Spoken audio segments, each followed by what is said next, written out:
Welcome into the Holton Ayler Show. On the other side of the break, Bryant Packard, my former teammate and ECU legend, joins the show. Hope you enjoy it. If not, as always. Holton Ayler turns, and Holton will take off and run himself. He's at the 40-yard line. Holton Ayler's to the 30. Look at him go! 20, 10, 5, touchdown Pirates! There's local politics, bud. It's showtime! And we are back. I've been trying to get this one for a while. Tried to get you in the regional pack, but you're a busy man now. You're coaching. How's the coaching life been? Dude, it's been awesome, man. I've thoroughly enjoyed it. I remember as soon as I got released, I called Coach Godwin, and I'm like, hey, man, like, I need some help. I need a job, whatever. And he was like, dude, come on down. We'll figure it out. Luckily, it was like a week before classes like were actually set in stone. So I got lucky. He squeezed me in, and then this past year kind of just made me realize I think I want to do it for a long time. So let's go. The retired athlete need a job life. I was kind of in for a little bit there, and I'm like, dude, what am I going to do? It sucks. You're downloaded LinkedIn. You're doing all these things. You're like, what am I going to do? But good thing about ECU, man, in Greenville, we can always come back because it's such a good community. Yeah, so for sure. Yeah, Coach Godwin said that you gave him a call, and you're like, I only want to work for you. And what has y'all's relationship been like, obviously, as a player now, as a assistant? Right. I would say that I'm a bigger Cliff Godwin fan than an ECU baseball fan. Just because, dude, the guy's done a ton for me, man. Like, he kind of took a chance on me. I was kind of highly whatever prospect, but I knew, he was the first call. He called me immediately. I was his first commit. So, I think we just had that immediate relationship. And I remember when I was not getting into trouble, but, I just wasn't very motivated my freshman year. Didn't care very much. And he kind of, made the path for who I am as a man, as a baseball player, and a lot of things. So I used to be so scared of him now, obviously, or then because I was a player, but now he's just like one of my friends. So it's kind of cool. Let's go, dude. So Conley guy, we were teammates. Yeah. So, obviously people I'm sure know that. You were a highly recruited guy. What made you choose ECU and Cliff Godwin? Because you had offers from everywhere in the country. Yeah, I had a ton of offers, man. Speaking about Coach G, I remember I saw his number pop up on my phone, and I'm like, Mississippi, who's this going to be? He's like, hey, it's Cliff Godwin. I'm one of the coaches of Ole Miss. I'm like, Ole Miss, let's go. And he goes, oh, actually, I'm going to get the ECU job. And I was like, oh, okay. I was so it's not actually Ole Miss. But, dude, I moved here in the 5th grade. My dad was in the Navy. I kind of moved all over. And I remember driving down Charles, and I looked to my left, and I just saw the stadium. I saw just how it hangs over the seats. I'm like, dude, what is that place? I was so young, I thought it was MLB Park. Yeah. And I told my dad in 5th grade, hey, I want to play there one day. So just having that sentiment in the back of my mind, I think throughout the recruiting process, I would go on all these visits, and I was just like, dude, I know where I'm going. It's just the fan base, obviously Coach Godwin and all the coaches that were there, and then just the community, dude. I love Greenville, and I think a little part of it too, honestly, is like I said, I moved around everywhere because my dad was in the Navy, and dude, I just want to stay in one place. Finally, I just wanted to be in one place, and look at me now, however many years later, still here. So. Still here, man. Yeah. So when you look at you want to stick to coaching, that's what you want to do as a career? I think so, dude. I think so. I'm surrounded by 5 really, really good coaches. And, for sure. And they're all young. And then Coach G, you're not old, but Coach G, older, and Coach Plumba. I'm surrounded by a lot of really good dudes that just absolutely love it. And yeah, I'm just fired up to do it. So what role are you taking on right now for ECU baseball? So I'm the grad assistant, essentially. Okay. Just graduated. I was a student assistant last year, like I said. So I'll be the grad assistant. I'll be assisting with hitting. I'll be the outfield guy too, coaching the outfielders.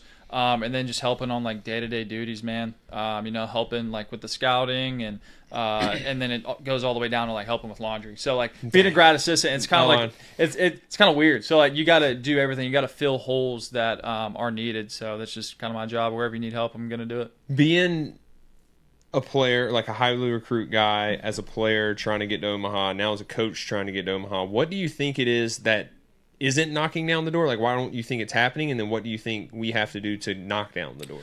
I wish I knew, man. I wish I knew, because I would bet all the money I have and will ever have that we do everything the right way. We do everything better than everybody else in the country.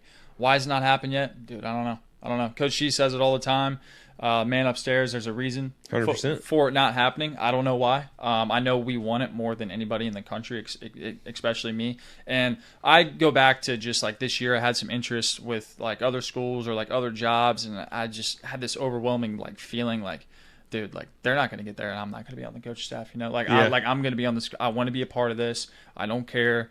But we're just going to keep doing what we've been doing, and eventually it's going to work out. You know, we got the right coaches, we got the right players, we got the right fan base, we got the right community. It's going to happen. I don't know when, but we're just going to keep doing what we've been doing. Absolutely. That's great to hear. When you talk about getting the right players, you're joining the coaching staff in a part where there's NIL, there's transfer portal. Like it's not when you were playing when it's just totally different. Even like from the time that we played in college sports, it's just totally different now. Yeah. How has that been, like, you learning that side of it? And then also, like, how involved are you in getting these transfers? Because, like, I remember as a player, like, the young coaches were always like the cool ones that you could resonate with the most, and that helps in recruiting if you have a guy like that. Like, how has that been for you in that new aspect of college baseball? Right. So there's a lot of rules to where I'm not technically allowed to like talk to recruits and stuff like that, especially portal guys. We follow the rules like to a T over there because we don't want to get in trouble. Like, we just don't want to do it. So, but I will say that the thing that I was able to do was I was able to like kind of really just dive into the transfer portal for our coaching staff, and not saying that I sent all our guys that we have now, but I sent a ton of guys to them, and I would just give them options just because they're so overwhelmed because there's so many. I mean, I don't remember the number, dude, but it was like thousands of players entered the transfer portal. And all these guys want a home, and they're getting hit up by all these different schools. Yeah. I mean, you got all these big schools just putting money, just throwing money at them without ever having a conversation with them, which I just think is unbelievable.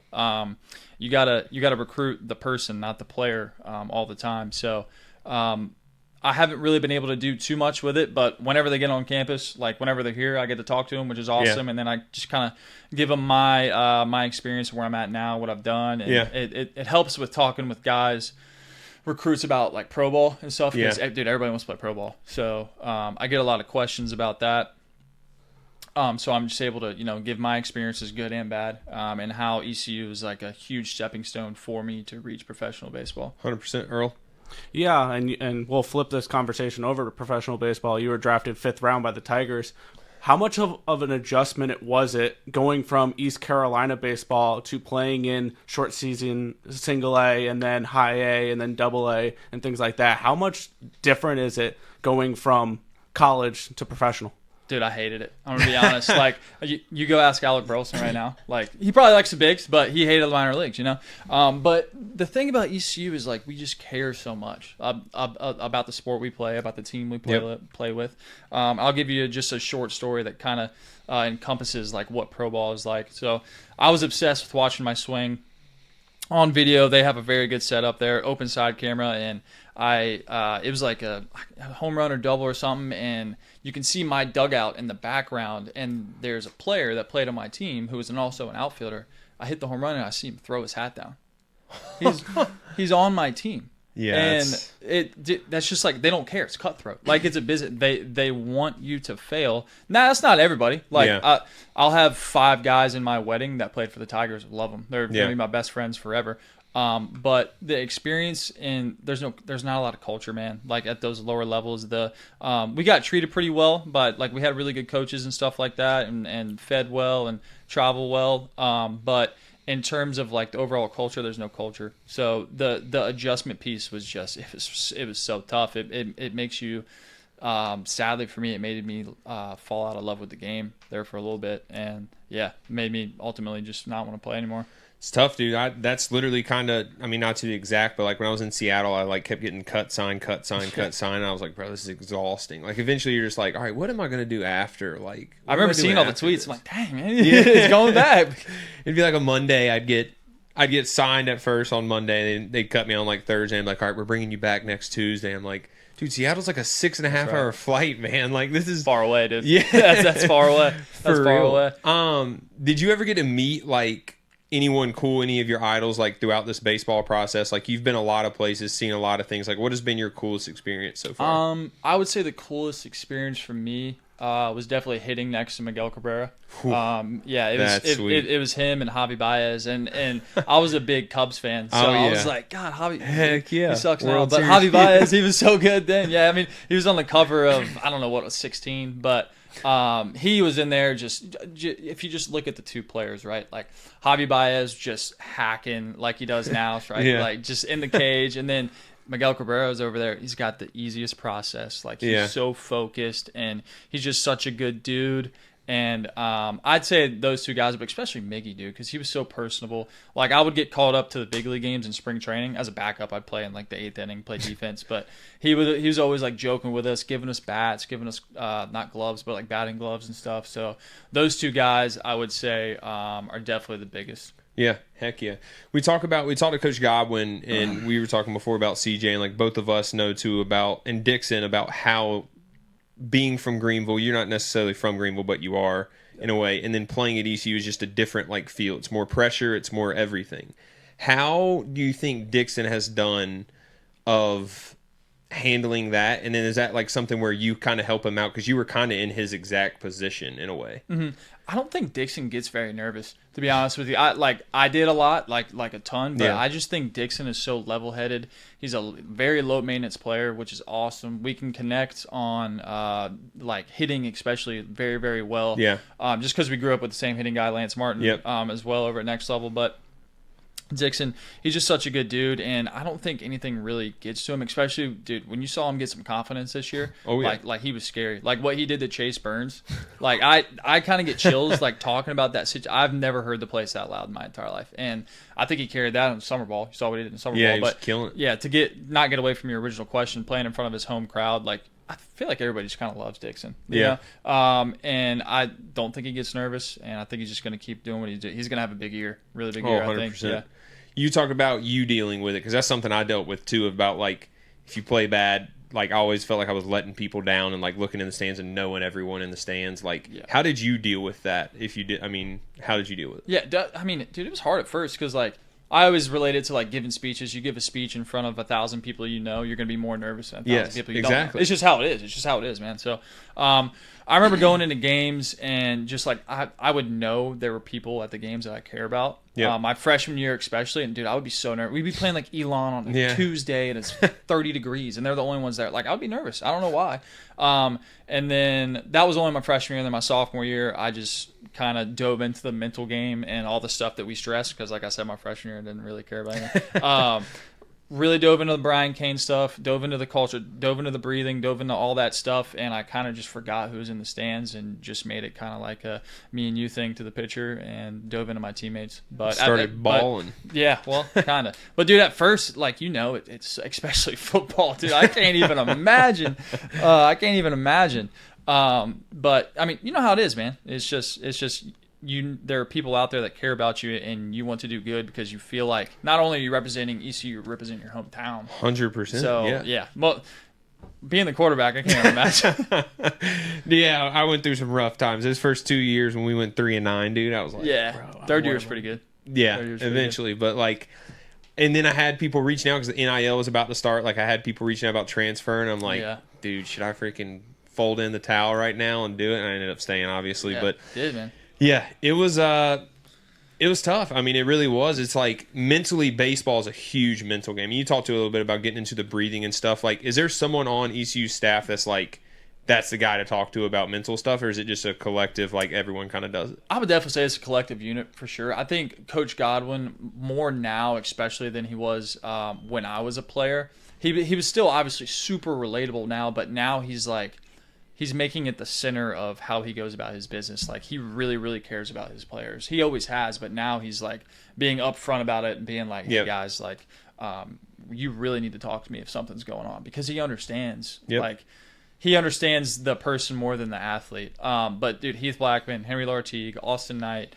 our new director of operations, Eddie Losner, like all those guys are so good. And then also we, I'm not sure how it's funded or whatever, but we reach out to outside people like Dr. Royer, Brian Kane. Like, we do the mental game more than almost anybody, I think, because we go through a lot of mental like challenges. 100%. And it's a big part that you would never know unless you're an athlete, man. Yeah. So. 100%.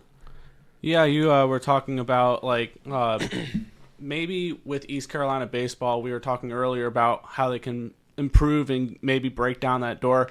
One thing that I was kind of thinking of last year was, do you think it would be beneficial for ECU baseball to change conferences, to maybe have a stronger strength of schedule or things along those lines? Because we've seen them just through the regular season, they just run through the American Conference, and then we'll usually see them, maybe they trip up a game or two in the tournament, but we see them just dominate this conference year after year.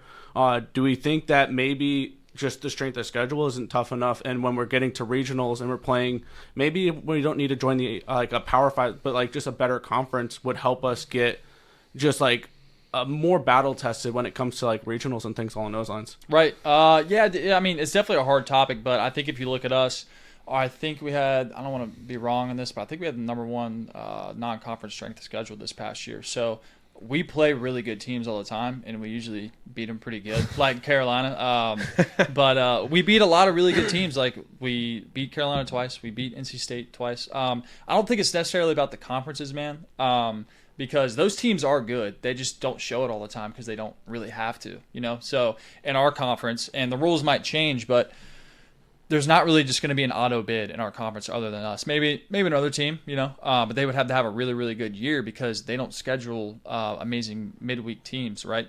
Midweek opponents. So towards the end of the year, other teams in our conference, they don't put a lot of stock into the midweek games because if they lose, it doesn't matter because they have to win the conference tournament to move on, right? So not saying they don't try, but I don't know if they're pitching their guys, you know, they're just saving up for the conference tournament. So if somewhere down the line, we're actually talking about it today, that we could figure out a way to kind of encapsulate your non-conference RPI and your conference RPI and somehow make that to make the conference tournament, maybe there would be a bigger jump, bigger effort to do those things. But if you're just going to have teams that are living for the conference tournament, they're just going to save up and they're going to lose to really bad teams because it doesn't matter, you know. And then their RPI goes way down when they lose to teams they shouldn't go to. Yep.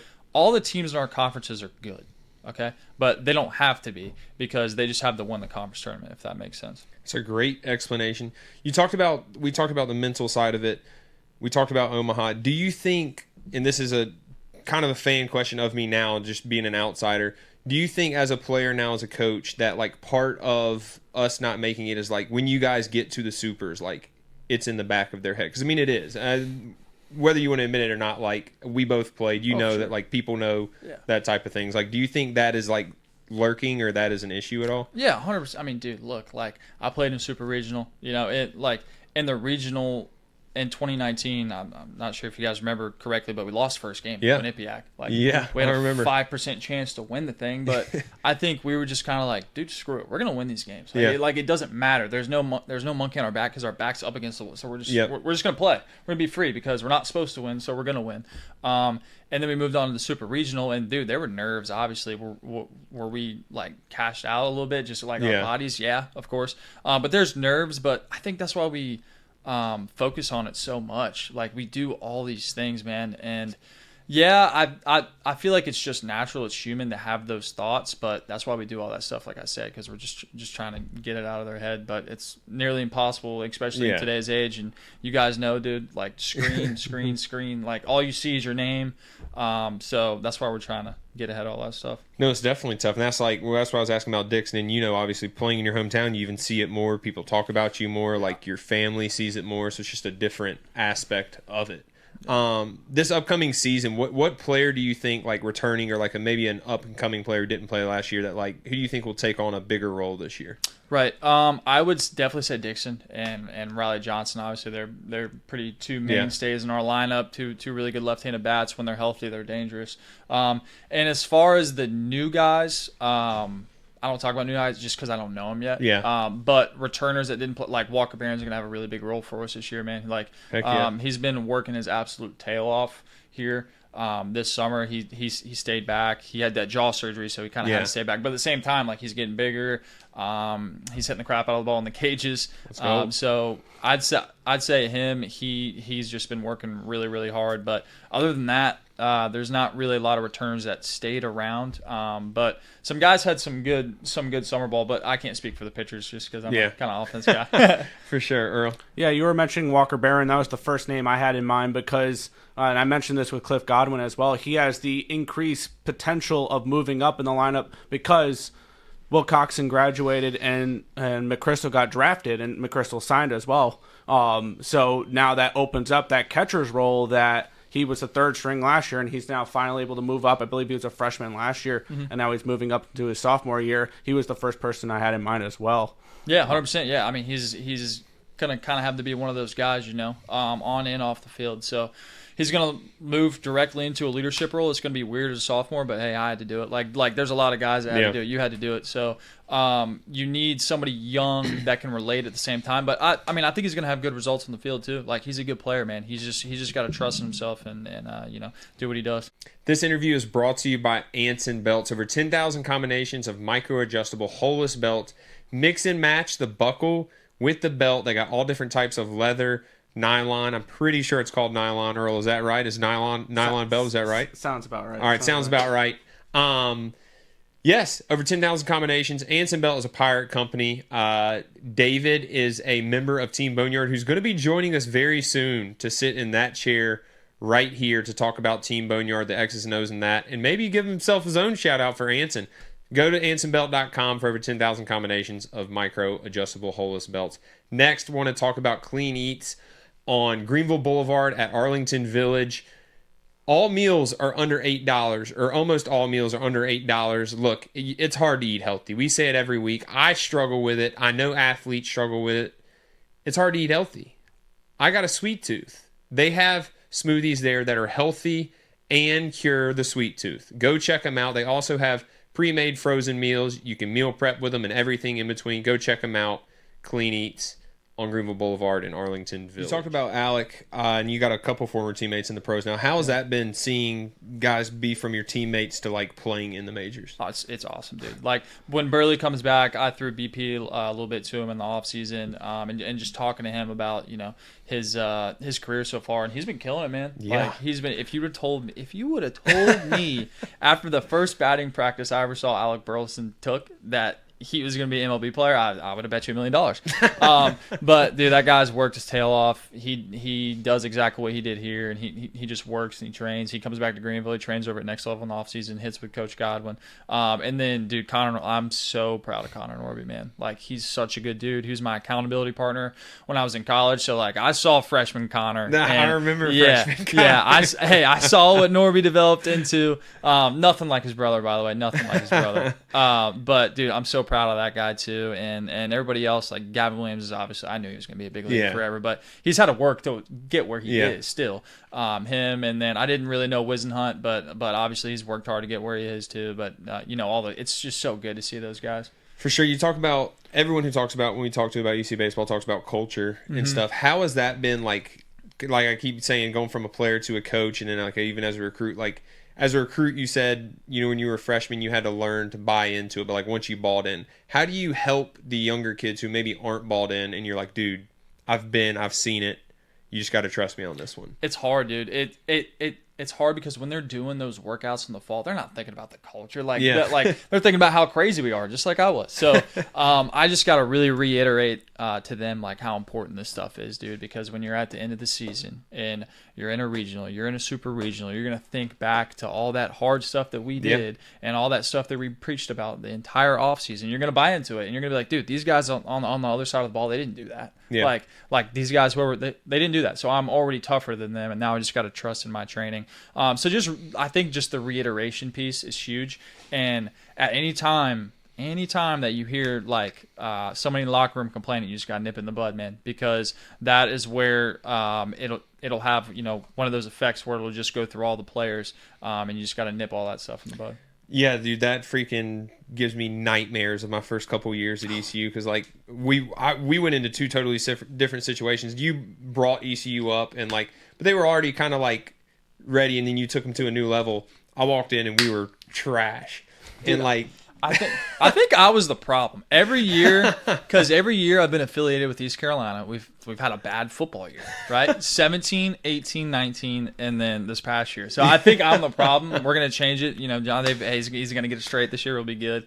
But yeah, yeah, it was. But dude, I remember like you're talking about like nip it in the bud and like conversations in the locker room. Even like Conley had like good culture. Just whatever sport you played, like at least people, it was like you just worked hard. Just a good old boy, just worked hard, Right. did your thing right. And then like I walked into that locker room and I was like, dude, holy crap! Like everyone's negative all the time. That was the first thing I noticed. yeah. That's kind of crazy. 100%.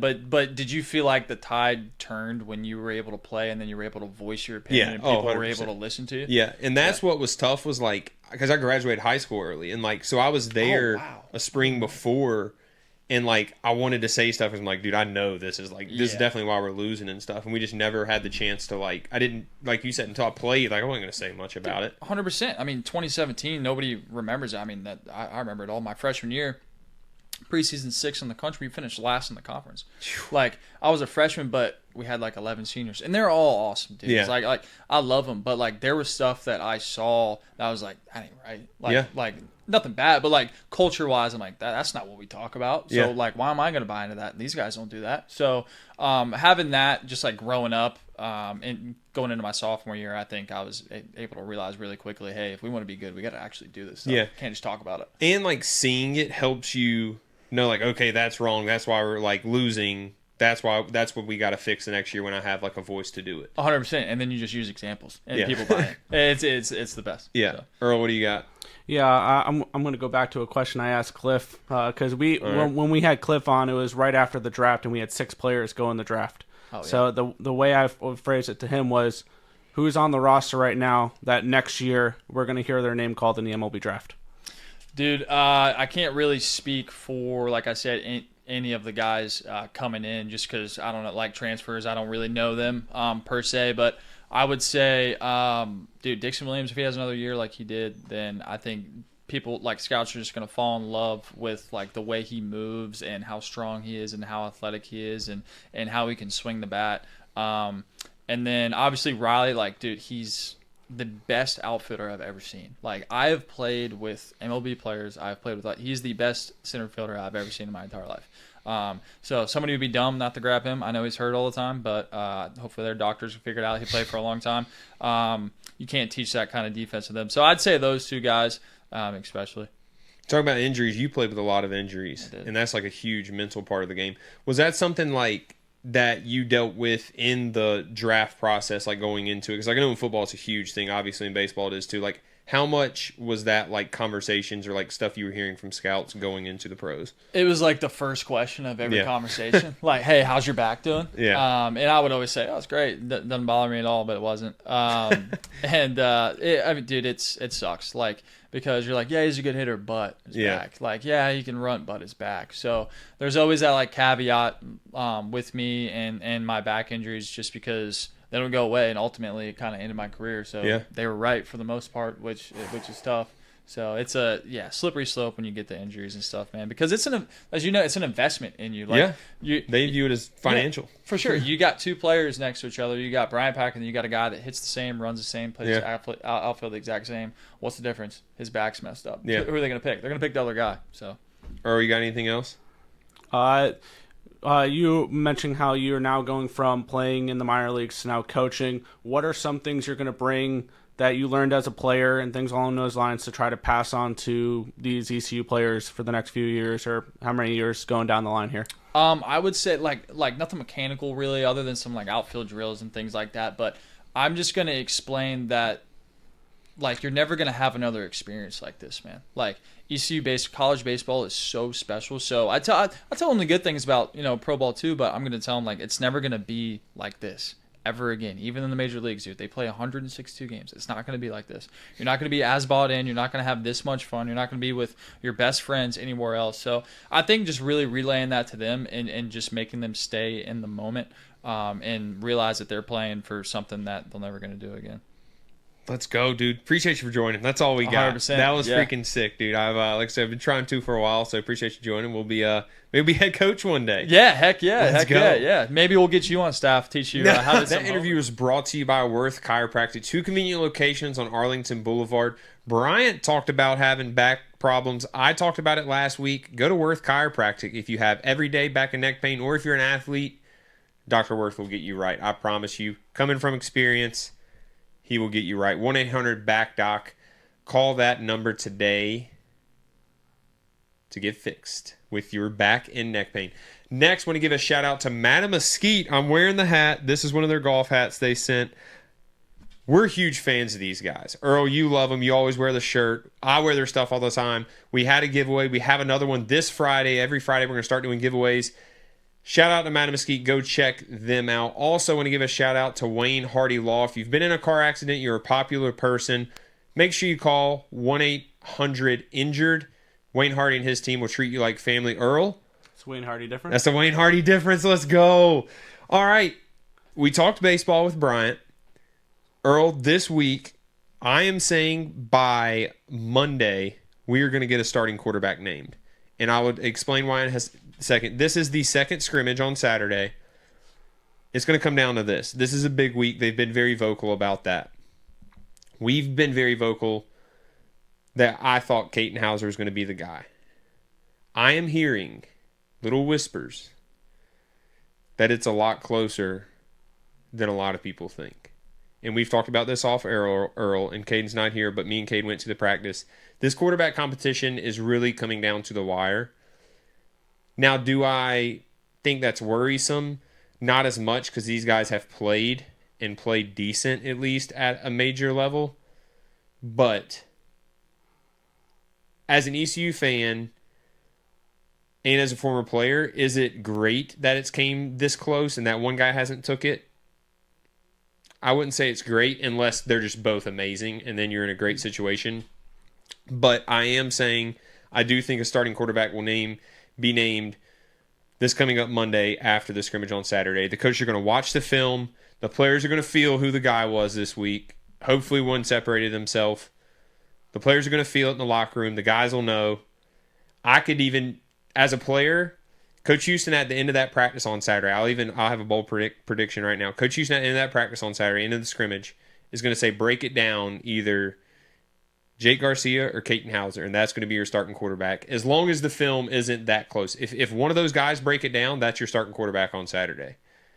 So if any media, if we go to the scrimmage, I think we might go. I don't know if we'll be able to see that part of it, but if one of those quarterbacks break it down, that's the starting quarterback in my eyes. As a former player, I know how that works. That's how you know. That's how I knew when me and Reed had a competition in 2019. That's how I knew. Was after the scrimmage, he told me to break it down, and everyone kind of knew at that moment, okay. And that was it. That was a mutual respect for everyone. They were like, all right, let's roll. You're the guy. And that was it. Now, I think this is more of a true quarterback competition than what me and Reed had, but it's still the same thing. And he won't name anything until they watch the film Saturday. They're going to talk to the quarterbacks on Sunday, even though they'll probably know by then, just being smart. And then tell the team possibly on Sunday, and then Monday release it to the public. Earl, what are your thoughts on that? What I'm wondering is the entire offseason, or for the last few months, we've basically assumed it's been Hauser. What % chance do you think Mike Houston comes out on Monday and says it's Garcia? I think it's higher than most people think. To be completely honest, from what I'm hearing, from what I've seen, it's higher than most people think. Yes, and that's interesting to see. One thing that does that would push me more towards Hauser than Garcia is we've seen something from Hauser within the last few years. I was looking at their stats a little bit here. Now Hauser got into I think a few games with the with Michigan State last year. He threw for over 1,000 yards. He had 6 touchdowns, 5 interceptions. And then I was looking at Garcia. He transferred to Missouri. He didn't play at Missouri though. His last actual game competition was in 2022 with Miami. Does that worry you at all? 2 years away from actually getting hit in an actual game and things along those lines. I get it. He can look good in practice, but it's another one thing from practice to the game. And we've seen Hauser play in the last 365 days. We haven't seen that from Garcia, though. It doesn't worry me for the fact that Missouri was top 10 team last year, and they have a quarterback who's been there for 4 years. He's coming back again this year. So, that doesn't worry me. He played pretty well at Miami. I'm sure you could find his stats. But I think No, it doesn't worry me. And I think Garcia is going to be named the starting quarterback. It wouldn't surprise me at all. I think it's literally going to come down to Saturday. So I'm not going to say he's going to be the starter. I know Coach Houston's a culture guy, and he sat right here and we talked about culture with him. And I played with him for 4 years. All of my friends know about it. Caden knows about it. Caden Norman, that is. Caden Hauser kind of seems like the leader, the culture guy. Not saying that Garcia isn't. I've heard he's a great guy. I met him for the first time the other day at practice. But I've just heard, when I talk offensive line, I've just heard culture. I've heard leader. I've heard, more vocal. But then when you talk to people about Garcia, it's gamer, gunslinger. And I love the gunslinger. I'm just saying, I was a gunslinger, I feel like, but I also feel like I was a good leader. But, I think Houston as a culture guy wants Hauser to be the guy. Yes. And Garcia has came and really opened some eyes in camp, from what I've heard. Opened some eyes during the spring. So it's going to come down to the wire, man. I don't know what to say. It's going to come down to the wire. Good or bad, we'll find out pretty soon. I think we'll find out by the ODU game. I've said that's a sleeper game because ODU is going to have a good team. That's going to be your first game where you can be like, okay, we got a dude, or we better figure something else out. The good thing is I did go to the practice. I think both quarterbacks we're improved than last year. We are that. Mm-hmm. So we're gonna have a better offense, you would think. But John David Baker's never called a full game before as an OC, so you don't know even how that's gonna go. Yep. So there isn't. What's scary about this season to me, I'll give you my excited and scared. Excited first, bad conference, a lot of new pieces, really, really good defense, really high upside, kind of risky hire as an OC, but has a lot of upside. Quarterbacks who have played decent at least, and could in worse offenses, now in a good offense where the scheme's going to get a lot of people open, hearing good things about the receivers. But then there is a piece that's scary that you look and you say, okay, at the end of the year, if we don't have a good year, we could look back, and what could you say? You could say the quarterback competition went to the very last day when they tried to hand it to a guy. There's truth to that. New OC who'd never called offenses before. There's truth to that. Receivers who had never played in a Pirate uniform before. Better get used to that with the transfer portal, but you have no clue about.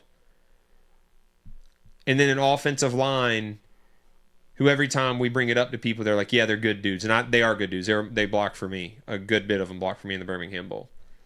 So those are things that are scary. You could look back a year from now and say, why didn't we have a good year? If for some reason we didn't have a good year, you can name off those things, and then you'd be like, well, yeah, well, how didn't we know we weren't going to have a good year? I'm not saying we're not going to have a good year. I'm not saying that. Because another positive is you probably have a top 15 defense in the nation and the best corner in the nation for sure. I've said Siobhan was since he was there with me. He's a great kid, does everything right. He reminds me of Sauce Gardner. I mean, we saw him get bribes from SEC schools and stuff like that, and he said no to. So that kind of is a little bit telling as well. Another thing is, if this quarterback competition is so tight, do you think that they might use the Norfolk State game as a little bit more for it? Like, you see Hauser in the first half, Garcia in the second half of Norfolk State, because not going to be mean about Norfolk State. They're an FCS school. ECU should be a 24.5 point favorite in that game or something along those lines. I don't know the lines. They haven't come out with them. They should be monster favorites in that game, though. Do we think that they can use that game to get a little bit more tape, see what it looks like at game speed as well? That's a great question, Earl. I think that's what they should do, but they want to name a starter 2 weeks out, and I'll explain that in a second. But if you're naming a starter now, you're rolling with him because you know he's the guy. But my thing is, if it comes down to the last day, do you know he's the guy? Some people just have bad scrimmages. I've had bad scrimmages. I've had bad games. I mean, fans know that. Gosh, y'all probably know it more than anyone. So it's but I'll tell you why they're not going to do that, Earl. It wouldn't surprise me if the game was a little close. Do we see both quarterbacks? Yeah, I think that's a possibility. But why they're not going to do that, Earl, is because of last year. Because last year you go into Michigan, you play two guys. The third drive of the game, you bring in Flynn. You go 2-10 last year. It just destroyed Mason's confidence from someone who's very close with him and understands the quarterback position probably more than anyone, at least in this town. it destroys your confidence. So would they love to go play both and then say whoever plays the best, that's your guy? But then that's another, at least that's in game. Whereas like what I'm saying is it scary to me that it is coming down to the last day of a scrimmage before the season starts, before these guys have thrown a pass in a Pirate uniform? Yeah, that's scary to me. But you want to name a starter 2 weeks out, and I'll explain it now. So after Saturday, Monday when they come back, Monday they won't practice. Monday's going to be 2 weeks out from game day. Or around 2 weeks. It's going to be 2 weeks, like the start of the second week. Technically for college football, Monday starts the new week for game week. So coming up Monday is going to be technically 2 weeks out for the Pirates, schedule-wise for ECU football. So that Monday they're going to have off. That is when they're going to name the starting quarterback. That is when he is going to start to get all the mental reps, all the game plan. This next coming up week, that Monday, is going to be a practice week for game week. So that quarterback is going to come in for the whole team, but really for the quarterback. He's going to come in the normal times he would watch film because school starts. He's going to come in, watch film when he normally would watch film, have John David Baker hopefully show him, okay, this is the schedule you need to be on. This is when you need to meet by yourself. This is when you need to meet with the receivers. This is when you need to show us your result of watching film. This is when you need to meet with the centers. And then also learning the schedule of the team. You're going to practice on Tuesday. It's going to be the hard practice. Wednesday is going to be shells. Thursday is going to be 2-minute drill, cleaning up in red zone. Friday's a walkthrough. Saturday's game day. It's going to be a full mock week. And then the next week is going to be the actual game week. So it will give this starting quarterback, if he's named on Monday, a full week technically to learn what he's going to do. Because they've never done it here, and every place does it differently. So that's why it's important to name a starting quarterback on Monday. Does that make sense, Earl? Yeah, because you want them to know that they're the starter going in type of thing. And maybe if Hauser has a really good game against Norfolk State, maybe you throw Garcia in for the fourth quarter if it's a blowout game. And you can treat it like that way as well. Yeah, so we'll see. We'll see. I'm not going to get into predictions. I do think Hauser's going to be named the starting quarterback, but am I confident in it? Absolutely not. I know it's way closer than people think. It kind of opened my eyes a little bit when I went to practice, and then I heard some people talk, and I was like, whoa, this is a real competition. This is literally coming down to the wire. So I wouldn't be surprised with either one. I think Houston's a culture guy. He's going to pick Hauser first, and if something goes wrong early in Norfolk State, maybe second half you see Garcia, and he could take it. But Hauser's the culture guy from what I'm hearing. Not that Garcia isn't, but Hauser's more of the captain type guy. He understands it. I'm thinking it's going to be him, but I wouldn't be surprised either way. Next week, we will be talking about like predictions. We'll talk about the starting quarterback, maybe get him on. We have Blake Harrell here next week. We'll talk about him and his thoughts on it, but we'll also be doing predictions and stuff like that. Earl, let's get on to preseason NFL before we cut. What are your takeaways from the preseason NFL so far? Is to not overact over anything.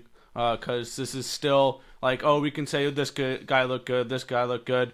Like we saw J.J. McCarthy have a really strong game for Minnesota, which unfortunately, I think a torn meniscus has ended his season.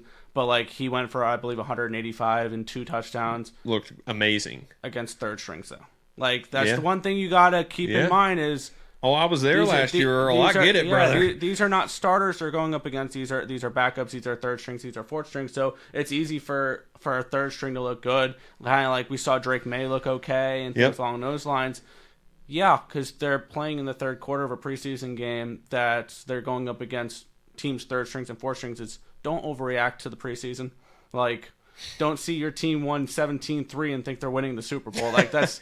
Giants, yeah. Tommy DeVito's the next... No.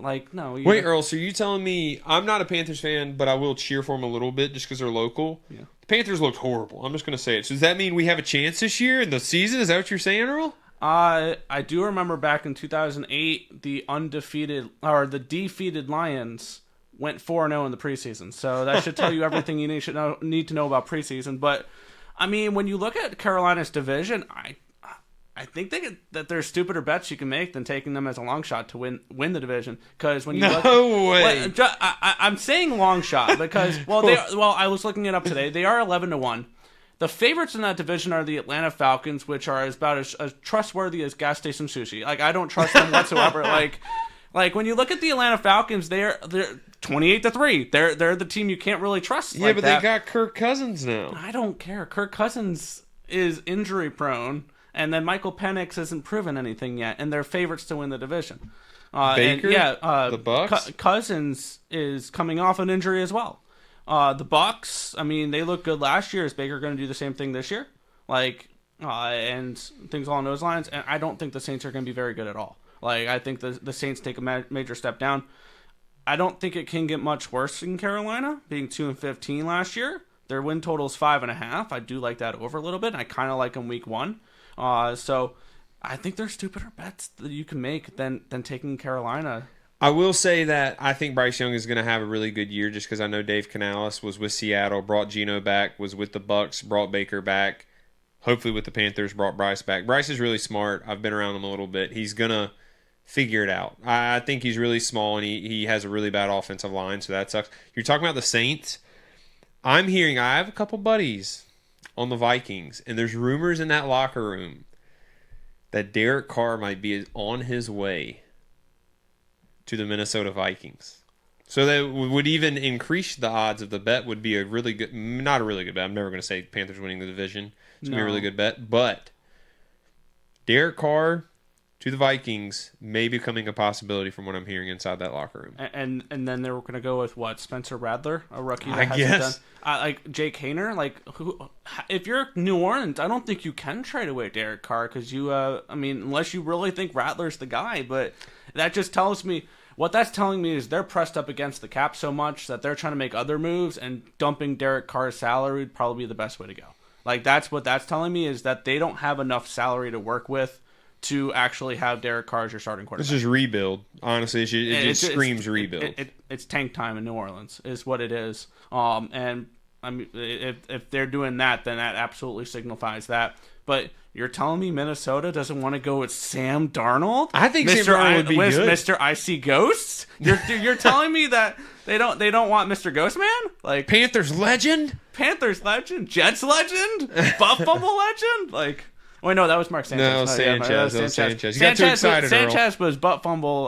Sam Darnold was I See Ghosts. Yeah, that's what it was. I met Sanchez when I was in Seattle. He's a commentator now. So, Earl, let's get me ready for football season, man. Let's go. Oh yeah, football, get here. College football, NFL. It's gonna be the first full year that the pod is gonna be on that. Earl's gonna be betting all over it. We're gonna be posting our parlays for college football. NFL, I'm not touching. Earl might. I don't think he does either. But man, we're gonna have a lot to talk about. I can't wait for it. Blake Harrell next week going to be sitting in that seat right there. He's going to answer a lot of questions. Quarterback, Siobhan, everything in between. How good can this defense be? We'll see you next week.